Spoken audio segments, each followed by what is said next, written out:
Wow, this mohbad case is getting interesting, my country brothers and sisters. As earlier said, Yomi Fabiyi carry weight on this mohbad justice movement. Currently, is planning another nationwide protest on justice for mohbad. Grace is speaking. Mohbad na child of grace. Almost 2 years now, the guy kpai, and the world is still putting much effort searching for whatever kpai them. Justice for mohbad, justice for Imole. I go play an audio for now for more details, but before then, this is Oneness TV. We offer undiluted gist on Nigerian celebrities and politicians. Support us by subscribing, liking our videos, comment and share. Turn on the bell icon to get notified on time whenever a new video is published. And for my returning subscribers and those who always watch my videos on a daily basis, I'm always grateful. Thank you for all you do. At this moment, let's hit on the main video. And we are doing everything because we want to be happy.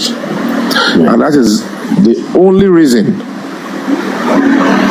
I have stayed in here and said, okay, no matter who likes or who doesn't like me, one or two persons who believe in the message of peace should be able to hear me as well. And sometimes peace does not necessarily mean I am sorry. It could mean setting the record straight or trying to prove, a proper and fair trial and judgment. Now, this justice for Mohbad started right from September 12th, 2023. And right from that day, I have been advocating for justice for Mohbad. And I think on the 15th or 16th of September 2023, I called for a protest, and I wrote and tagged even the government of Lagos State, the police, the top echelon in the police. I wrote to the governor of Lagos State that we're going to be having a serious protest that is going to be, that even NSAS is a dress rehearsal. If the governor of Lagos State does not be the lead investigator in this matter and get the body exhumed and all of that. And everybody was talking in the same direction. And I pasted my return ticket. Look, Governor, I'm to return to Nigeria on the November 2023. I'm on a world tour. You guys can see my ticket. I'm not supposed to post my ticket. But I'm returning to Nigeria in the next 2-3 days. If the writing is not done, and there will never be October 1st celebration. And trust me, go and look at 2023. All the governors, most of the governors, they shelved that celebration that time. Because I said we're going to be walking straight into where they're having the celebration. Any October 1st celebration, we're going to be walking straight here and we'll stop it and we'll disrupt it. It became a serious concern. So that is the beginning of my journey in justice for Mohbad. And it got to a point, Yabo Ojo came in, Tontodike came in, and they were screaming almost the same thing. I'm like, okay, fine, good. Me and Yabo have had a serious fight before. People see us as rivals. But for the sake of justice and peace, since she has said, oh, my NGO is going to do this and that, I know she has Pinky Foundation or something. It's not for human rights. But she brought some people together and said, our NGO. Okay, no problem.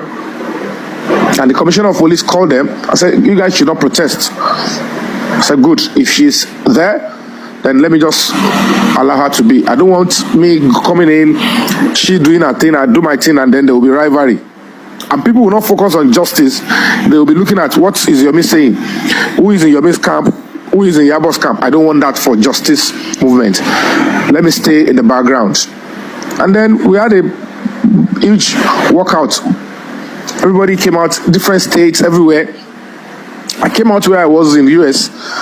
And then I keep posting all other places. Like, get this boy exhumed. And they said they will exhume him, and to God be the glory, he was exhumed. And I was following up, through to the time that even there was a time Wunmi was trying to speak against the Baba that he doesn't have right, and a lawyer came up and said, I said no. I had to quickly come up and give up a public stuff. And if you Google it now, you'll see then when I spoke in defense of the Baba in terms of the DNA. Being a popular person and actor, if you speak like that, it will always attract media attention. They know I am doing all these things. I don't know anything whether it's going on TikTok. I wasn't on TikTok. I don't go to TikTok. I've never been on TikTok. I don't see anything coming from there. I don't hear anything. But during that time, there is Lagata and one other lady. As a matter of fact, there is this lady, Timmy. She lives in Canada. She's one of the major persons that will always say, Mr. Yomi, come on TikTok to support us. Come on TikTok. You have many people to educate. I said, I don't do TikTok. And lo and behold, it got to a stage. Now fast forward to the Corona inquest. When I realized that things were going down, so many things were happening. Karimo, who had abused me at some point, she's now turning back to say, oh yeah, this is this. Oh, Mr. WUNMi, you fought mohbad, you did this. I said, what's all this stuff? Even at the Corona inquest that I'm observing, there is no evidence being brought before the Corona court. And I look at the little experience I have, and I look at the political solutions that sometimes they use the Corona inquest to do. I said, with the look of things, with the activities and body languages of everything I'm saying, the Corona inquest will not do what they want it to do. They just want to use the Corona inquest to achieve a particular aim. So I said, at this point, I was on Instagram and Facebook and Twitter then, said, I'm going to be storming the Corona court. So that when we eat the polity, the judge will know that, hey, you might not know that they staged this Corona inquest for a purpose.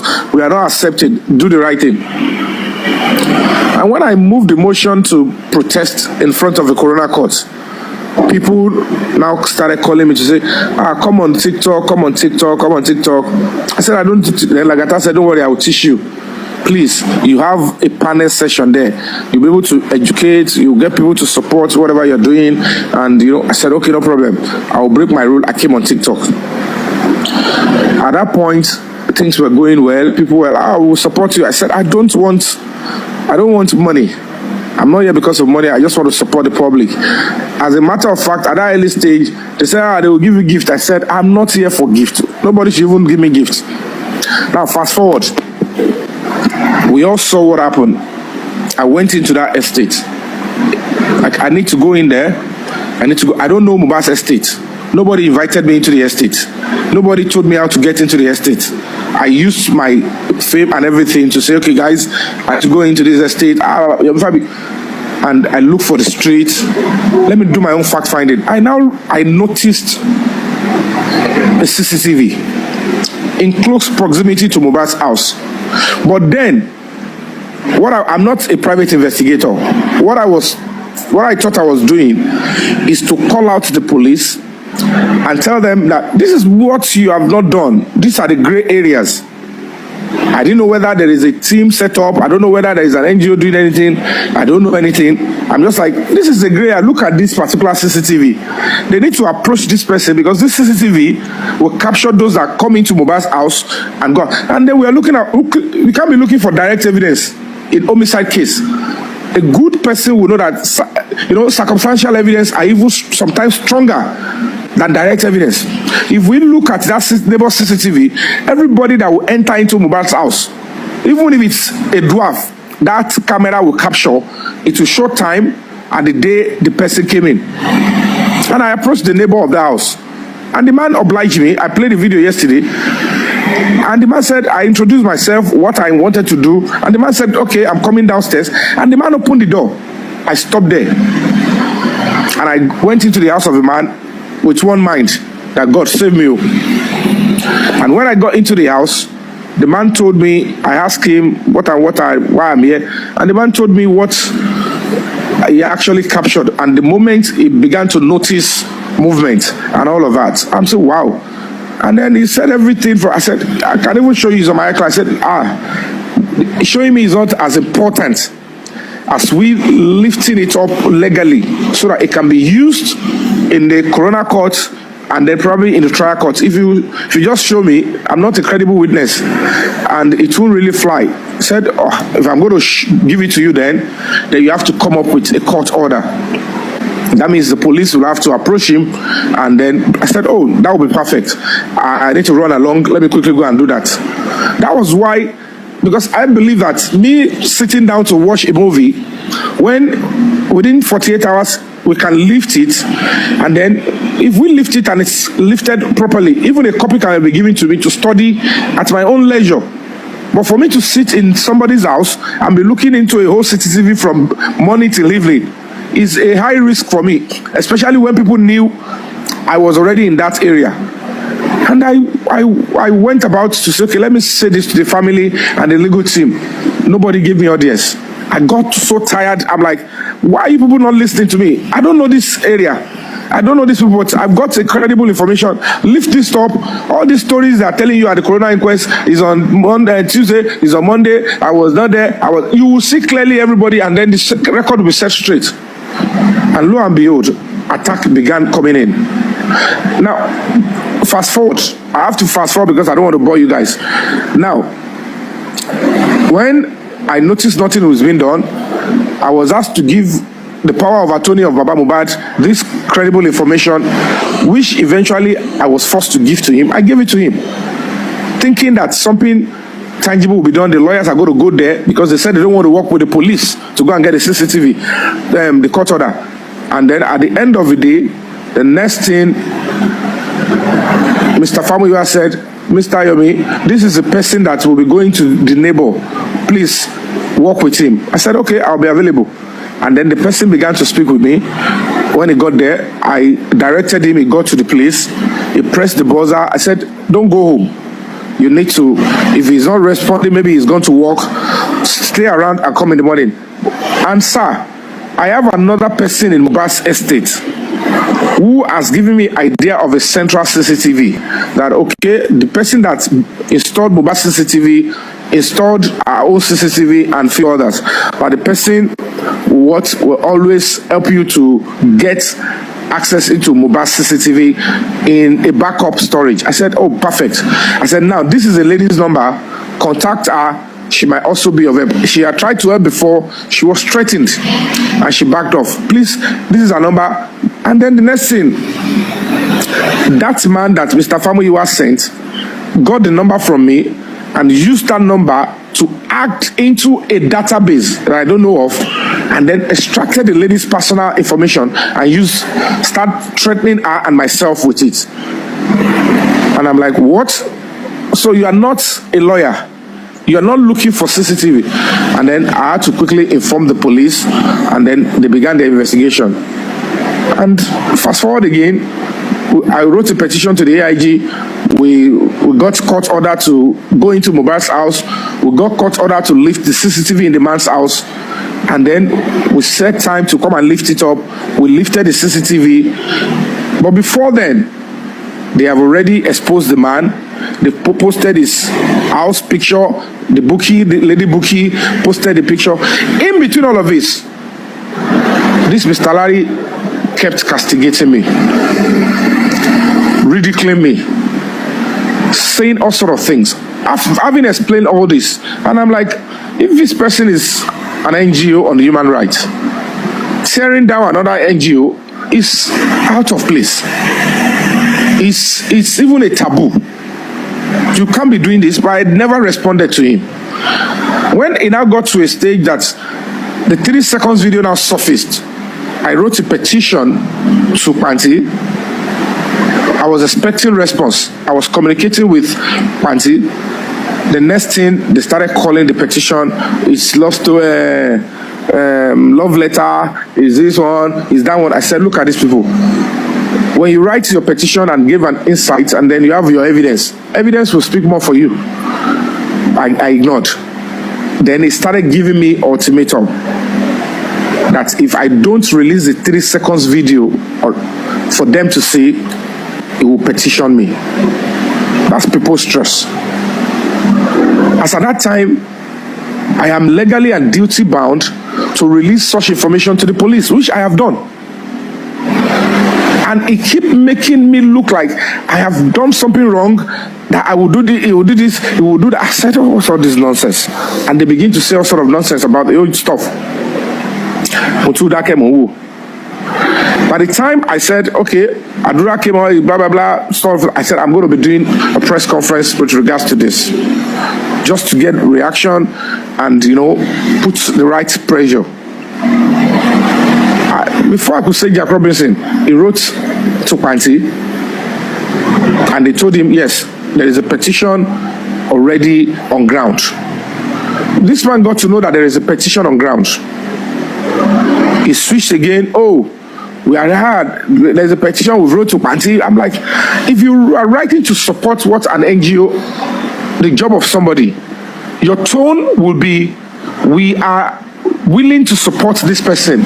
Not that you are going to be speaking as if you are the main actor in that particular case. I am the one that they wanted to defraud. They brought the information to me. I've taken the right step. You condemn all the steps I've taken. Now that you try to verify, you realize that it is true that the petition actually existed. When you have already said petition at water, in a love letter, or sort of, you've condemned and castigated. I can't do that to any NGO. At the end of the day, you realized all this, then you, instead of you to even take your time to say, we are willing to support or we are doing, he started going around saying, oh, we have written to the Guinea, and they started issuing press statements. The next thing, I said we're going to be having our press conference on the 15th of January. The next thing I saw is that this man quickly put up a press conference. And I'm like, who does this? I kept quiet. I kept my cool. Like, well, it's a good thing. They are giving the whole stuff publicity, no problem. And I kept on. Then I was conversing with the police in Panti. I was communicating with them. Then the next thing, I was given an appointment on the 14th of January.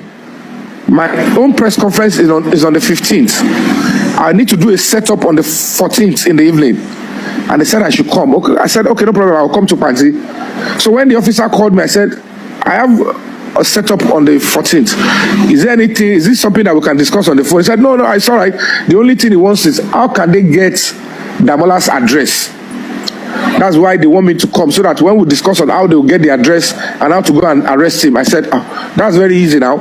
I don't know Damola, I don't know where he lives. I have supplied his number, but you can speak to your officer in command. He must have written his address in a statement form. That they will, oh, he said, perfect. I said, do I still need to come again? He said, no. I said, okay, thank you so much. I'll see you guys when next you need me. And that was it. I never knew African TV was waiting in Panti because he thought I would be there. Meanwhile, on that same day, I had planned another press conference. And I went about my own duty, my own stuff. The next thing, the African TV went to do a press conference again. To the public, I am disappointed in Yomi Fabiyi. The police invited him, he did not come. And a lot of people, why did the police call you? You did not come. And you claim you are seeking justice. I said, why is this man passing wrong information about what I am doing? These things are not okay. What is this man trying to achieve? I ignored it. I went about with my own press conference. I didn't respond. I did my own press conference and I was just focused on the goal, as if that would be the end. In the course of investigation, Adura came in. He gave information, credible information about Zomo and all of that stuff. And the police said, we need to bring in WUNMi and Zomo, and then the Damola of a guy. Invitation was sent out. They did not respond to it for a long time. And then the police, I said, what is the next? The police said, we're going to be getting a warrant of arrest, knowing fully well that all these things I have to mobilize for it. They went to court, they got a warrant of arrest, that since she refused to come, then they will pick her anyway. For her to come and not to run away. Because the moment I started talking about the Zomo, WUNMi, I believe we will know that somebody has given a very serious information, because that Zomo, nobody ever talked about him at all. It took that great effort to get that information out of Adura. And then the WUNMi began media tour and all of that.